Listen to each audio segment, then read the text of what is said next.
अगर एक तरफ कह दिया जाए कि इस्लाम दुनिया का पुराना धर्म है, प्रूफ करने के लिए हमारे पास इंटेलिजेंट नहीं होते, प्रूफ करने के लिए हमारे पास विद्वान नहीं होते।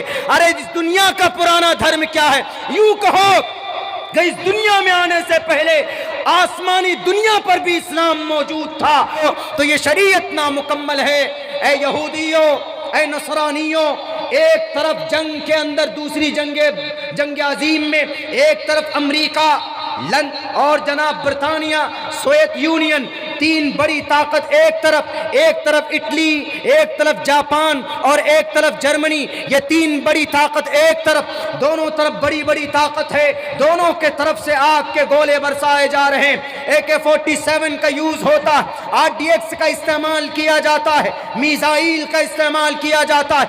1939 से लेकर 1945 तक 6 साल की कलील मुद्दत में 5 करोड़ लोगों को भूसा बना दिया जाता है। इस जंग अजीम का खात्मा अगर होता है तो नबी पाक अलैहिस्सलातु वस्सलाम की सुन्नत को उठाकर, नबी की तंजीम को उठाकर ये यहूदी कहते हैं अगर इस जंग बंदी का खात्मा करना है, अगर इन जंगों को रोकना है, तो दुनिया के अंदर कोई माए का लाल नहीं है जिसकी जिंदगी के मुताबिक उनके वाकयात को देखकर अमल किया जाए तो ये जंग रुक जाए। ऐसा नहीं है। लेकिन एक जात है जिसका नाम मोहम्मद इब्न अब्दुल्ला है। उनकी जिंदगी के हिल्फुल फुजूल को उठाकर देखो।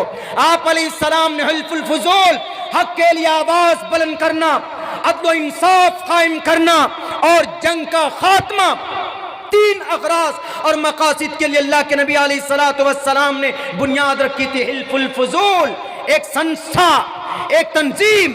आज हमारी तंजीम तो कमजोर हो गई, हमारी तंजीम की रीढ़ की हड्डी टूट गई, बोलने के लिए तैयार नहीं होते। मौलाना अरशद मदनी बोलते हैं, अकेले पड़ जाते हैं। हमारे पास अफराद नहीं होता है कि ओम अल्लाह में क्या फर्क है। हमारे पास गूंगे बहरों की भरमार है। उठाओ तारीख, आलम अरबाज के अंदर रब के सामने में तमाम रूहों ने कहा था अलस्तु बिरब्बिकुम, क्या मैं तुम्हारा रब नहीं हूं? सबने कहा था कि वहां आप हमारे रब है। भारत के तमाम इंसानों की रूहें भी वहां पर मौजूद थे, अमेरिका वाले भी मौजूद थे, लंदन वाले मौजूद थे। ये दुनिया क्या, इस दुनिया में आने से पहले भी अगर पुराना कोई मजहब था तो मजहब इस्लाम था। हमारे पास अफराद नहीं है। मौलाना अरशद मदनी कुछ बोलते हैं तो चारों तरफ से मीडिया वाले तुल पड़ते हैं। मौलाना आपने गलत बोल दिया। क्या गलत बोले? मौलाना सही बोला। इस्लाम दुनिया का पुराना रिलीजन नहीं है, दुनिया का तो है ही, लेकिन इस दुनिया में आने से पहले भी कोई धर्म है आलम अरवाह में, अरवाह की दुनिया में, तो वहाँ पर भी मज़हब इस्लाम है। हमने प्रूफ किया। मौलाना, अब हमारे पास यही प्रॉब्लम है, दिक्कत है। मौलाना अकेले पड़ गए, कोई दलील मांग रहा है, कोई कुछ मांग रहा है, कोई कुछ मांग रहा है। What is different between Om and Allah? क्या फ़र्क है? आपने कैसे कह दिया? ओम अल्लाह कैसे हो सकता है? आप ही की ही करीब में एक जलसा हुआ था, शायद 18 तारीख को। हमने वहाँ पर ओम अल्लाह में क्या फ़र्क है, दूध का दूध, पानी का पानी हमने किया था। अभी तो इतना वक्त है नहीं कि मैं कर पाऊँ, लेकिन इतना ज़रूर है कि अल्लाह के नबी अलैहिस्सलातु वस्सलाम की ज़िंदगी पर अमल करने के लिए दुनिया के लोग मजबूर हो जाते हैं। अल्लाह के नबी ने तंजीम बनाई बोलने के लिए। ये नहीं कि बिल में घुसे रहो, भारत का संविधान तुम्हें इजाजत देता है बोलने के लिए। किससे डरते हो? अल्लाह से डरो। वल्लाहु हक़्क़ुन तख़शौ। जालिम की जब नीयत बिगड़ती है कुछ नहीं देखते, लेकिन बोलो, आपका धर्म भी इजाजत देता है बोलने के लिए और आपका संविधान भी इजाजत देता है बोलने के लिए। नई नॉलेज है तो नॉलेज हासिल करो। गुलामी करती है इस्लाम मजहब की दुनिया। अक़वाम मुत्तहिदा अपनी पैर पर नहीं खड़ी है, मोहम्मद की जिंदगी पर बुनियाद रखी गई, हिल्फुल फुजूल के वाक़ये पर। उन्होंने कहा कि अरे मोहम्मद की ज़िंदगी में एक वाक़या है, जो चीज़ हम करना चाहते हैं वो मोहम्मद की ज़िंदगी में। कहा कि देखा कि हिल्फुल फुजूल, आप अलैहिस्सलातु वस्सलाम ने एक तंजीम बनाई थी। उस तंजीम का मकसद क्या था? ज़बीद को इंसाफ दिलाना, आस बिन वाइल के ख़िलाफ़ कार्रवाई करना। तो मोहम्मद रसूलुल्लाह ने रुआसाए मक्का को जमा करके तंजीम बनाई। तो अक़वाम मुत्तहिदा में पूरी दुनिया के 195 कंट्री के लोगों को शामिल किया। 3 ही मकासद हैं, एक इंसाफ, एक आदल और एक जंग के ऊपर पाबंदी। जो मकसद हिल्फुल फुजूल का था वही मकसद अक़वाम मुत्तहिदा का है। क्यों? क्योंकि अक़वाम मुत्तहिदा ये कॉपी है हिल्फुल फुजूल का। कौन है अक़वाम मुत्तहिदा के फाउंडर? यहूदी, क्रिश्चन। आज अक़वाम मुत्तहिदा कामयाब, दुनिया का सुप्रीम कोर्ट है वो। भारत का सुप्रीम कोर्ट हमारा सुप्रीम कोर्ट है, लेकिन दुनिया का सुप्रीम कोर्ट कोई है तो अक़वाम मुत्तहिदा है। अक़वाम मुत्तहिदा यूनाइटेड नेशन इंग्लिश में इसको बोल देते हैं। लेकिन क्यों कामयाब है? मोहम्मद रसूलुल्लाह की सुन्नत पर उनकी ज़िंदगी के मुताबिक बुनियाद डाली तो आज यहूदी कामयाब। और आज हम मुसलमान हैं कि सुन्नत पर अमल नहीं कर रहे तो आज हम मारे और पीटे और घसीटे जा रहे। अल्लाह के नबी फरमाते मन अहया सुन्नती इंद फसाद उम्मती फलहु अज्रु मिअति शहीद। एक सुन्नत पर अमल कर लोगे तो 100 शहीदों का सवाब मिलेगा। मुत्तफ़क़ अलैह रिवायत है कि नहीं है? मिशकात से हमने याद किया था तभी पढ़ने के ज़माने में, मन अहया सुन्नती इंद फसाद उम्मती। यहूदी लोग अपने मजदूर को, अपने कंपनी के वर्करों को 30 तारीख मुकम्मल होने के बाद 1 तारीख की रात को 12 बजे के बाद फौरन उनकी सैलरी उनके अकाउंट में डिलीवर करते हैं, ट्रांसफ़र करते हैं। हदीस पर कौन अमल कर रहा? यहूदी। ओतुल अजीर अजरहु क़ब्ल अन यजिफ़ फ़अरक़हु। पसीना खुश्क होने से पहले उनका मुआवजा उनको दे दो मजदूरों को। कौन अमल कर रहा? यहूदी अमल कर रहा है। जब बात करो किसी से तो हंसकर बात करो, हेलो हाउ आर यू, बात करो हंसकर, खंदा पेशानी के साथ। मोहम्मद रसूलुल्लाह ऐसा करते थे कि नहीं करते थे? लेकिन हम लोग करते नहीं। हम लोग तो जनाब एक दूसरे को देखकर एकदम आंखें 4 ग्राम कम खून कम हो जाता, अच्छा ये बड़ा मालदार, अपने आप को तुर्रम खां समझता, लेग पुलिंग डाउन में लग जाते। और इस नेचर को कौन अपनाया? यहूदी।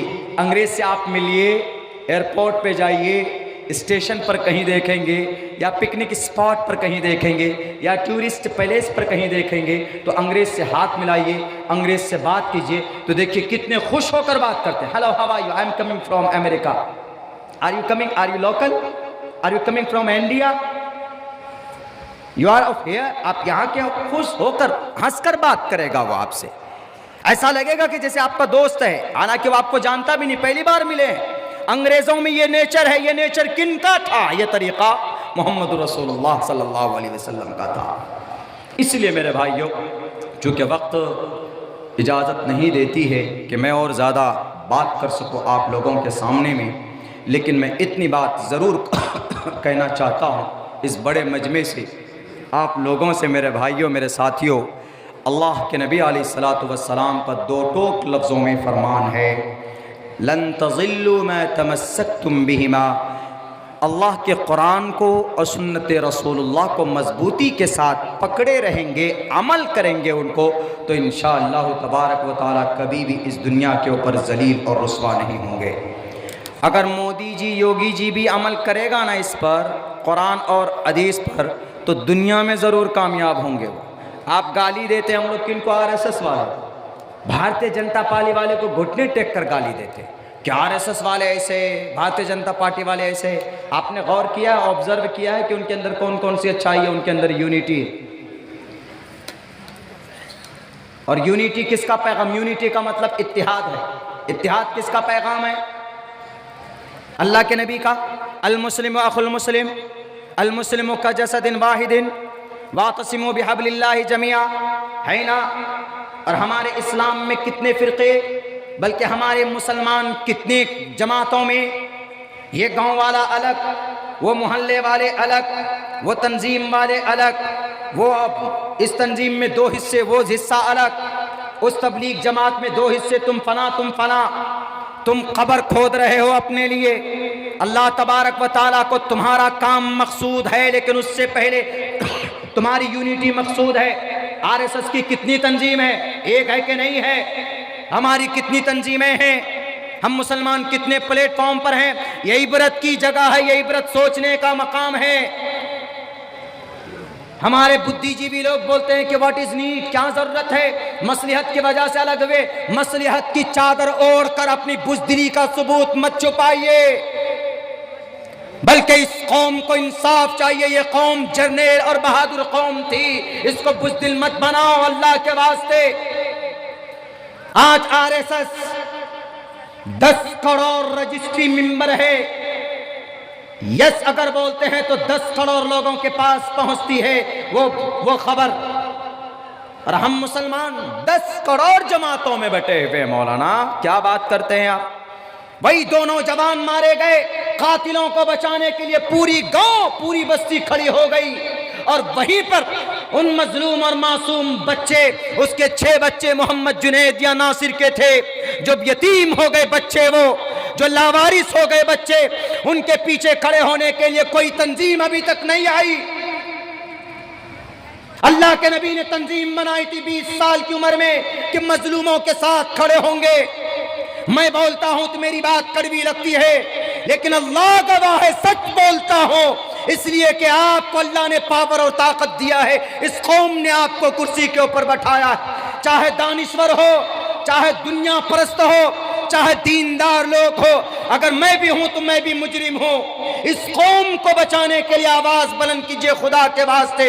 इनको जानवरों के नाम पर मारा जा रहा, इनको टोपी दाढ़ी के नाम पर मारा जा रहा। क्यों नहीं जालिमों के हाथ को पकड़ते, क्यों नहीं उनको सुप्रीम कोर्ट और हाई कोर्ट तक पहुंचाते हैं। अल्लाह के नबी की जिंदगी मिसाल नहीं है। हिल्फुल फजूल की बुनियाद किस लिए दी गई थी, बुनियाद रखी गई थी। यहूदी अमल कर कर वो पूरी दुनिया में हुकूमत कर रहा है, और हम अपना पल्ला झाड़ कर जनाब हम अपने घरों के अंदर बैठे हुए बुज़दिल बने बैठे हैं कि मसलिहत है मौलाना, अभी कुछ मत बोलिए, अभी कुछ मत कीजिए। कानूनी कार्रवाई तो कर सकते हैं ना। तो बहरकैफ मेरी बात थोड़ी कड़वी होती है, मैं खुद बहुत मुश्किल से कभी कभी हजम कर पाता हूँ, लेकिन मेरे भाइयों यूनिवर्सल ट्रूथ तो यही है, सच्ची बात यही है। बस आप आवाम से हम सब जिम्मेदार हैं। हमारे दानिश्वर तबका भी जिम्मेदार है, हमारा पढ़ा लिखा तबका भी जिम्मेदार है, हमारा नाखानदा तबका भी जिम्मेदार है। बस आप सबसे यही गुजारिश है, चूँकि आप लोगों की उम्मीदें भी वाबस्ता हैं कि मौलाना कुछ देर और आप बात करते। चूँकि मेरा वक्त 12 सवा 12 से मुझे बताया गया था, मैंने कहा कि अगर 12 बजे आप मुझे बैठा देंगे तो इंशाल्लाह मैं 1:30 बजे तक कर दूंगा। लेकिन चूँकि जलसा है आगे पीछे हो जाता है, अक्सर जलसों में ऐसा ही होता है कि जो एस्टिमेटेड टाइम होता है वह आगे हो जाता है। पहले तो कभी नहीं ऐसा हमने नहीं देखा कि भाई 11 बजे मेरा नंबर है तो 10 ही बजे आ गया, ऐसा नहीं देखा। 11 बजे नंबर है तो 12 बजे आएगा, 12 बजे नंबर है तो 1 बजे आएगा, 1 बजे नंबर है तो 2 बजे आएगा। फिर भी गनीमत है कि पिछले 5 दिनों में मेरा नंबर 1 बजे पहुँच आ गया, वरना किसी रोज़ तो 2:30 बजे, किसी रोज़ 3:30 बजे, किसी रोज़ फजर की अजान के टाइम पे नंबर आ जाता था। तो बड़ी लंबी बातें, ज़्यादा ज़रूरी भी नहीं है, लेकिन काम की बात आप लोगों के लिए, हमारे लिए यह है कि अल्लाह ने 2 चीज़ें दी है, एक अल्लाह का कलाम और एक सुन्नत रसूलुल्लाह। इन दोनों चीज़ों से मोहब्बत कीजिए, इंशाअल्लाह दुनिया आपके कदमों में होगी।